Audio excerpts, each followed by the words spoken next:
वृद्धि एवं विकास को प्रभावित करने वाले कारक। बालक के वृद्धि एवं विकास को प्रभावित करने वाले अनेक कारक होते हैं। इनमें से कुछ कारक तो स्वतंत्र रूप से बालक के शारीरिक एवं मानसिक विकास को प्रभावित करते हैं, जबकि कुछ कारक परस्पर अंतःक्रियाओं द्वारा विकास को प्रभावित करते हैं। शरीर के प्रत्येक अंग के आगामी वृद्धि एवं विकास की प्रक्रिया पिछले विकास पर निर्भर करती है। यदि गर्भकालीन अवस्था में माता के पोषण और स्वास्थ्य पर पूरा ध्यान न दिया जाए तो बच्चा समय पूर्व जन्म ले सकता है और उसके जीने की जो आयु है वो भी कम हो सकती है। इसके जो कारक हैं जो इसको प्रभावित करते हैं उसमें सबसे पहला है वंशानुक्रम। वंशानुक्रम वो कारक है जो बालक को जन्म से ही माता पिता के द्वारा उपहार स्वरूप प्राप्त होता है, क्योंकि माता पिता से जो जीन्स प्राप्त होते हैं उन्हीं के द्वारा शरीर का निर्माण होता है। यह जीन्स ही गर्भाधान के समय भिन्न भिन्न रूपों से संयुक्त होते हैं। इस कारण बालक की शारीरिक रचना, आकार, गठन, ढील डौल, लंबाई, चौड़ाई अपने माता पिता से मिलती जुलती है। वंशानुक्रम के वाहक जीन्स होते हैं। गर्भाधान के समय जीन्स का हस्तांतरण होता है और जीन्स जब भिन्न भिन्न प्रकार से संयुक्त होते हैं, इसके कारण ही एक ही माता पिता से जो संतान उत्पन्न होती है उसमें भिन्नता देखने को मिलती है और इसे हम भिन्नता का नियम भी कह देते हैं। वंशानुक्रम का प्रभाव बीमारियों के संबंध में भी देखा जाता है, जैसे मधुमेह, उच्च रक्तचाप, हृदय रोग, दमा, गठिया ऐसे रोग हैं जो वंशानुक्रम द्वारा एक पीढ़ी से दूसरे पीढ़ी में जाते हैं। बालक की वृद्धि और विकास को प्रभावित करने में जो दूसरा महत्वपूर्ण कारक होता है वो है वातावरण।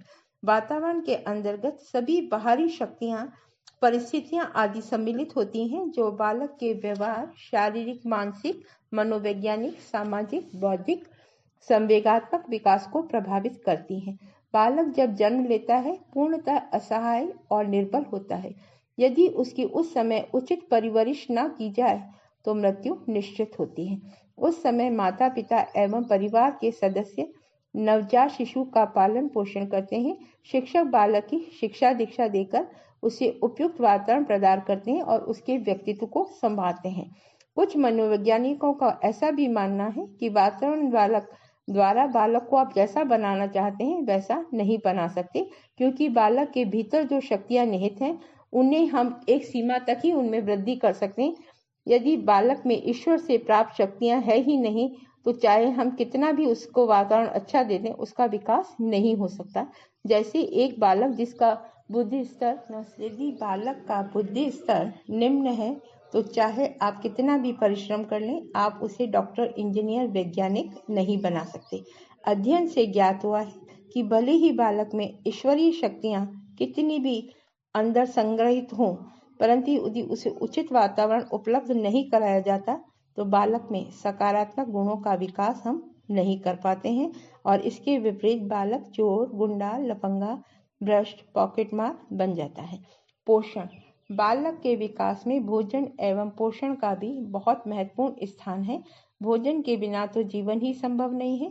गर्भकालीन अवस्था से लेकर मृत्यु पर्यंत यदि व्यक्ति को स्वस्थ जीवन जीने के लिए भोजन की जरूरत पड़ती है, यदि संतुलित और पौष्टिक आहार न मिले तो बालक में कई रोग हो जाते हैं, जिसे हम रक्त अल्पता भी कह सकते हैं, कुपोषण भी कह सकते हैं और वजन में निरंतर कमी देखी जाती है।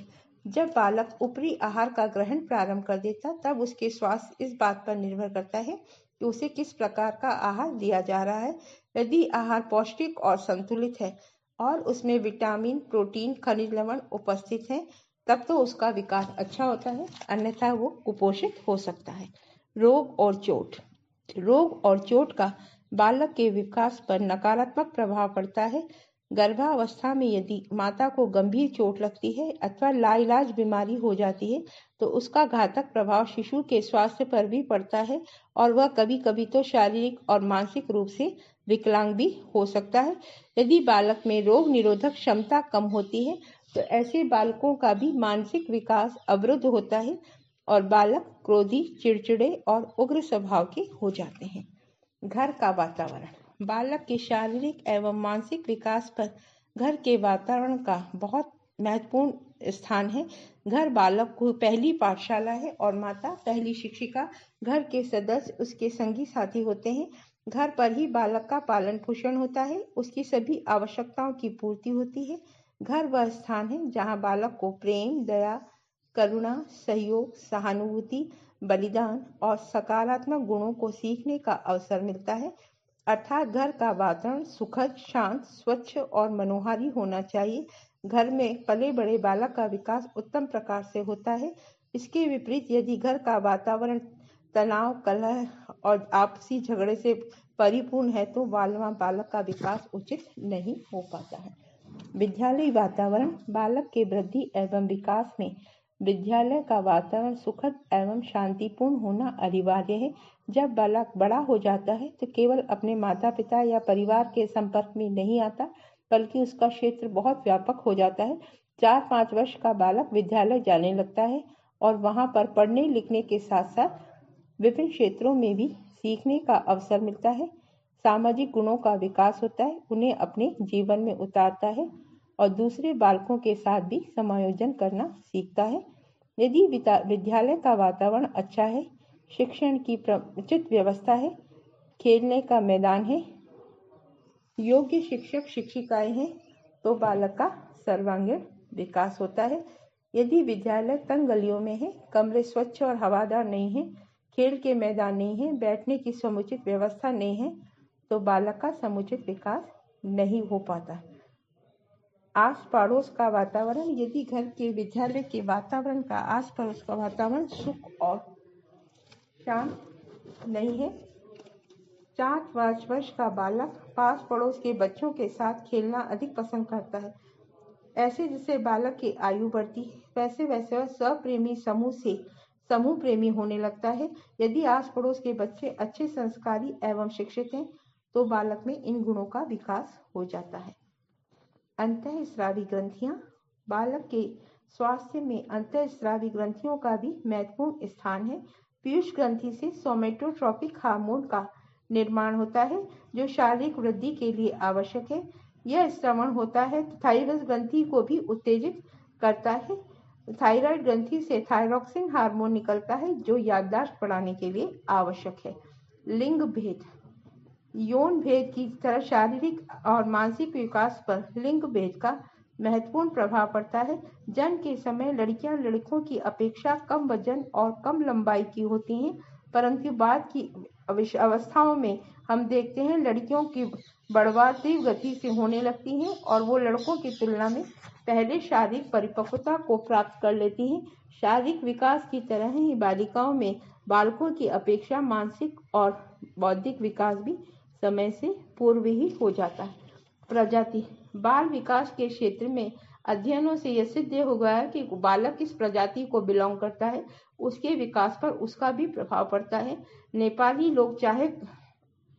नेपाली लोग नाटे कद के, चपटी नाक वाले और बड़ी आंख वाले होते हैं।